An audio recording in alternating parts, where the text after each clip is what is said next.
Isso não pode ser desprezado.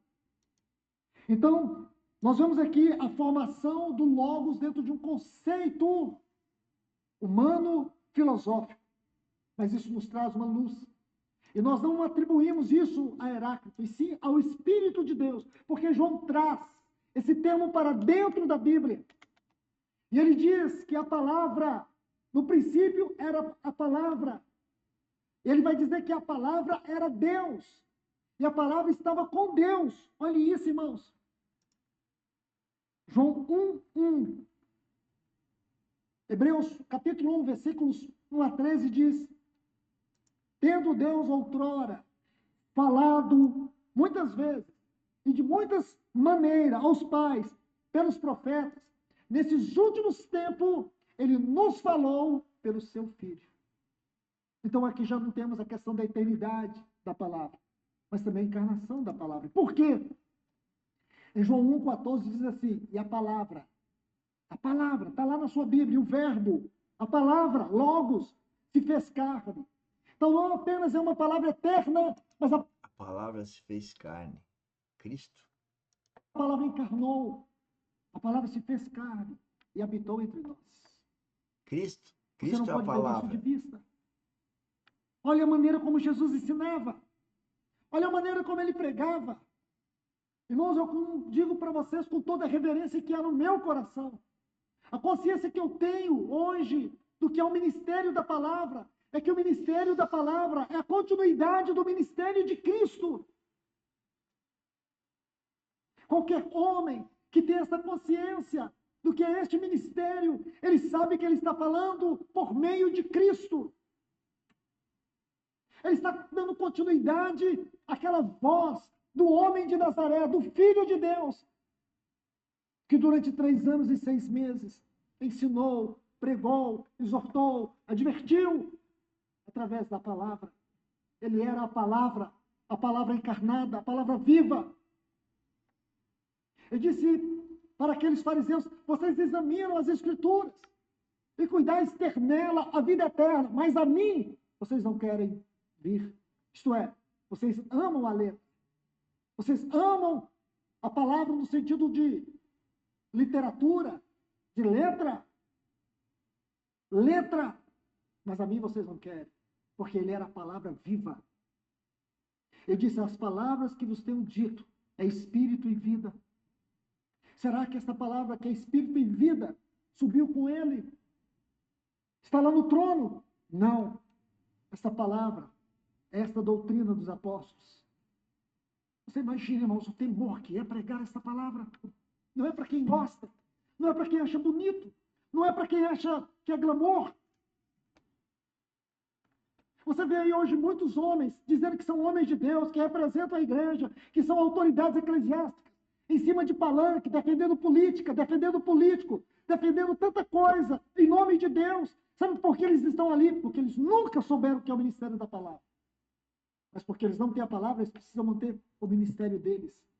Então eles abraçam uma causa secular e morrem por essa causa. Mas não só isso, eles vão ser condenados por essa causa.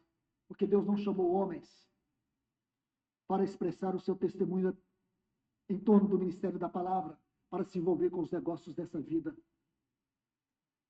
É isso que precisamos. Queremos um despertamento. Então Deus tem que trazer o ministério da palavra sobre nós. Mas ele precisa também ter uma igreja que ame a palavra. Não adianta ter o ministério da palavra se não tem uma igreja que ama a palavra. Uma igreja que esteja disposto a viver a palavra. Irmãos, é tão nojento, eu vejo Satanás face a face. Quando eu vejo no meio dessa política suja, homens dizendo que são homens de Deus, que creem em Deus, que amam a família. Coloca essas coisas hoje, né? Porque tem uma classe como nós que amamos isso. Essas pessoas colocam para nos atingir. Então, se a gente ama, eu amo a Deus. Eu amo a família, a pátria, né? Mas xingam, odeiam, fazem coisas horríveis. Faz o mundo odiar a Deus, faz o mundo odiar a palavra. Sabe o que é isso, irmãos? É o satanismo do anticristo, querendo perverter isso aqui. Isso não é ministério da palavra, isso não é cristão. Não é cristão. E tem muita gente aqui, até mesmo entre nós, E achei isso bonito, admiro essas pessoas que são corajosas, porque elas falam o que todo mundo quer falar. Eu não estou envolvido com isso, irmãos. Não me importa quem é que vai ser eleito. Não me importa nada disso. Eu estou comprometido com a volta do Senhor Jesus. Com o ministério do reino, com o ministério da palavra. Nós estamos aqui entre Deus, seu propósito, no cumprimento das profecias e as batalhas dessa vida que tem assaltado a igreja do Senhor Jesus nesse tempo. Muitos irmãos estão caindo nessas teias de engano, de mentira. O ministério da palavra é uma coisa eterna, é uma coisa santa. Não é pela capacidade do homem, é pelo poder do Espírito, é pela unção do Espírito. Não é algo que nasce quando você vai ver um vídeo na internet, mas é aquilo que brota da comunhão em oração. Nos consagraremos à oração e ao ministério da palavra. Então você vê a eternidade da palavra, a encarnação da palavra e o ministério da palavra. Essas três coisas estão unidas na mente de Deus. Aquilo que é a palavra eterna, a palavra encarnada, tem que ser o ministério da palavra na igreja. Que coisa linda, irmãos. Se nós perdemos isso de vista, perdemos o evangelho. Podemos ficar com o conhecimento do evangelho, mas nunca reteremos a vida do evangelho. Esta palavra que é viva, que é eficaz, que é cortante, que é penetrante, que é apta para discernir. Eu diria que a palavra viva, o ministério da palavra, exercer, falar de Cristo, para Cristo, por Cristo, é que transformará a nossa mente. Esse é um processo. É um processo onde que você vai falando, vai fazendo, vai ministrando a palavra, ministrando aí no sentido não é de padre, pastor, mas é vivenciando, falando nos relacionamentos que tem, e através desses relacionamentos, falando da palavra, falando de Cristo, ministrando a palavra, falando da Bíblia, que nós estamos então transformando a nossa mente. Os pensamentos e os propósitos do coração, essa palavra ela será perdida. Amados irmãos e irmãs, se nós queremos um despertamento espiritual, em primeiro lugar, como aconteceu nos dias de Josias, quando a palavra estava entulhada, e quando ela foi descoberta, o impacto que ela causou em cada pessoa que pôde tocar aquela palavra, cada um deles, até chegar no rei, que rasgou suas vestes, que se humilhou, porque a palavra foi redescoberta, ela foi restaurada. Então, meus irmãos, essa palavra precisa ser restaurada no púlpito, mas ela tem que ser restaurada nos nossos corações também. Só isso poderá abrir o caminho para um grande despertamento espiritual. Do contrário, o secularismo, o entretenimento e muitas práticas mundanas e pagãs vão tomar o lugar do culto a Deus. E nós não teremos despertamento. O que nós teremos, irmãos, será uma tragédia espiritual. Quando as profecias começarem a se cumprir, quando as trombetas começarem a tocar, nós vamos ter um povo desesperado, um povo angustiado, um povo que se encontrará lutando contra Deus para que Deus não cumpra a sua palavra.